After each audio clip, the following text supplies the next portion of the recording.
Bonjour les amis, je sais quand vous avez vu le titre, vous avez dû vous dire, bon là, il a fait le combat de trop, Pierre Cassant qui défend Mélenchon, et soit il a bu un coup de trop, c'est pas le cas, soit ce coup-là il a vraiment pris un coup de vieux, il a pu toute sa tête, et faut le faire interner. Absolument pas, je vais vous expliquer. Pourquoi, malgré toute l'aversion, pour ne dire que ça, que j'ai pour le personnage, quand je vois le lynchage médiatique qu'il subit et qu'il y a surtout ce que je devine en dessous, eh bien désolé, mais j'ai envie de défendre non pas Rachid Méluche, mais la liberté d'expression de Rachid Méluche. Et je me dis d'abord que le vieux Jean-Marie, du haut de ses 95 ans, ça doit lui rappeler sa jeunesse, son bon vieux temps, quand il subissait ce type de lynchage. Alors lui, il faut reconnaître qu'il n'avait pas fait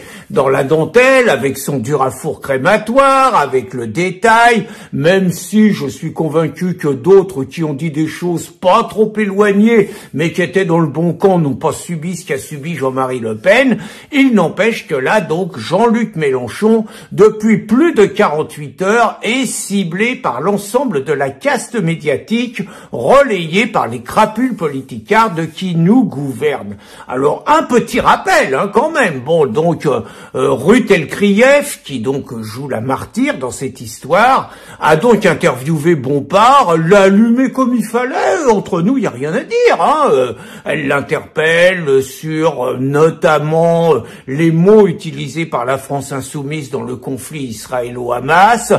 qui sont des termes entre nous particulièrement dégueulasses, dans le genre crime de guerre, dans le genre apartheid, dans le genre génocide, rien de moins, qui laisse entendre finalement qu'Israël c'est les nouveaux nazis et que Netanyahou et les siens se comportent exactement comme se comportait Hitler auparavant. Donc il n'y a pas eu de 7 octobre, il n'y a pas de tout ça, et donc c'est naturellement les appels permanents au cessez-le-feu pour préserver leurs potes du Hamas. Bon, c'est pas plus compliqué que ça, et par ailleurs, c'est leur ligne politique, on a le droit de leur en mettre plein la tranche, mais on a aussi le droit de défendre la liberté d'expression qui est la leur. Moi, c'est ma vision des choses, qui entre nous n'est pas du tout la leur, puisque eux, s'ils étaient au pouvoir, c'est évident que CNews serait fermé, c'est évident que les lois mémorielles, les lois interdisant toute expression seraient renforcées, et qu'on aurait une dictature du politiquement correct encore autrement plus violente.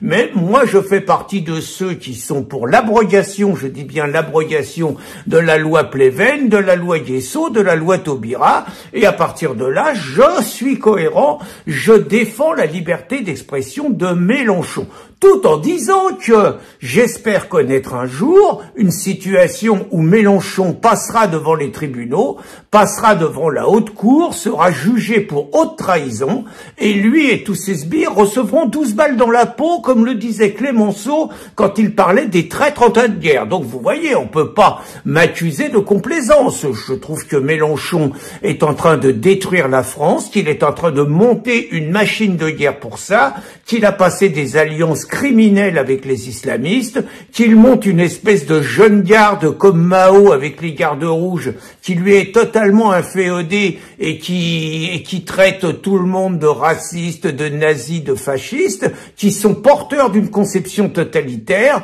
et qui méritent le même sort que leur chef. Vous voyez, je peux même balancer des noms, le Boyard, le Léaumont, Porte,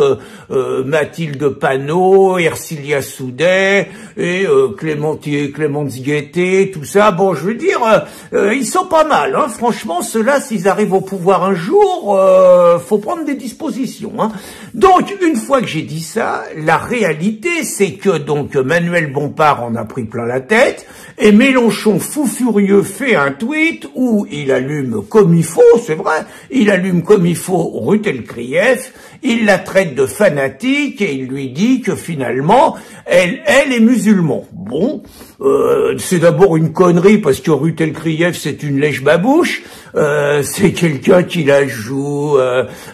faut que tout le monde y sait, Mal-Andalus, les chrétiens, les musulmans, les juifs, tout ça c'est pareil et tout, c'est une gourde là-dessus, mais très franchement, pour une juive, c'est pas du tout une anti-buzz et c'est pas du tout une anti-islam, mais donc il cible là-dessus, et là les trucs s'emballent, on commence à dire que Rachid il a fait un tweet antisémite, comme si simplement parce que El Krief est juif, il aurait pas le droit de la critiquer. Enfin là, vous voyez, c'est un peu comme quand vous allumez BHL ou Attali, vous avez des juifs collabos par ailleurs qui sont les premiers à vous traiter d'antisémites. Bon, faut arrêter le délire là, y compris c'est ce genre de totalitarisme à la BHL qui renforce l'antisémitisme. Donc on a le droit d'allumer Ruth El Krief.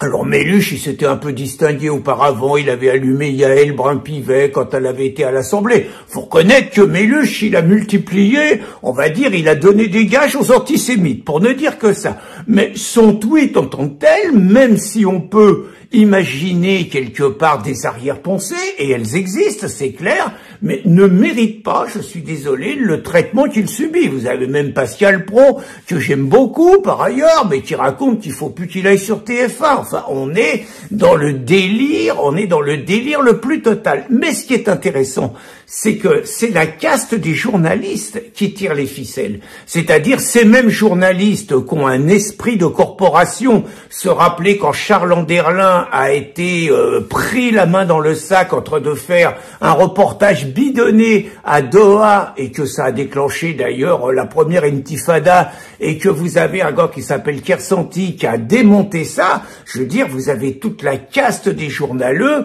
qui a signé des pétitions en faveur de Charles, que c'était ignoble et tout et tout. Je rappelle quand même que là, les journaleux qui pleurnichent pour Ruth El Krief, caricature de la journaliste de propagande et de allez, je vais essayer de rester le plus correct possible, mais de la journaliste qui a servi la soupe, on va le dire comme ça, à ceux qui ont brisé la France depuis 40 ans. Bon, un modèle de déontologie, comme ils disent, un modèle de professionnalisme, faut pas nous prendre pour des Mickey. Je rappelle à cette caste de journalistes que quand Éric Zemmour, qui était journaliste à l'époque, était insulté, menacé, calomnié, sali, quand des syndicalistes de gauche réclamaient son éviction du service public, les journaleux, ils montaient pas au créneau, ils laissaient Éric en prendre plein la tête. Je rappelle que quand Geoffroy Lejeune a été l'objet également d'une campagne absolument dégueulasse, le nazifiant, parce que Bolloré l'a mis à la tête du journal du dimanche, où d'ailleurs il mène un journal remarquable. La caste des journalistes, non seulement ne l'a pas défendu, mais était en première ligne pour l'allumer. Donc là, il y a vraiment une solidarité de caste, mais qui envoie un message très très clair aux politiques, c'est vous avez intérêt à vous soumettre à ce que nous sommes, le premier pouvoir, et vous n'avez pas intérêt à nous critiquer, vous n'avez pas intérêt à déraper contre nous. Et d'ailleurs, vous les voyez tous, les journalistes, ils viennent tous apporter quelque part le rebol au lynchage et à la lapidation de Mélenchon. C'est à qui va enfoncer le plus Rachid Mélenchon, y compris certains de ses anciens potes. Donc tout ça est sordide, tout ça est malsain, et je le redis, malgré toute la rancœur, je pourrais même dire toute la haine, toute la détestation, toute l'exécration que j'ai contre Rachid Mélenchon, je trouve que de notre part, ça serait une grosse erreur de participer à cette curée, de donner encore davantage de pouvoir à la caste journalistique pour interdire finalement toute critique de leurs sbires au nom finalement de la déontologie, de la démocratie carrément, parce qu'ils prétendent défendre la démocratie. Donc j'ai presque envie de dire, presque, malgré que ce soit une crapule, que sur ce terrain-là, je n'ai pas envie d'hurler avec les loups, et je n'ai pas envie, moi, à mon tour, de jeter une pierre sur Rachid Mélenchon. Il nous donnera bien d'autres occasions de le faire.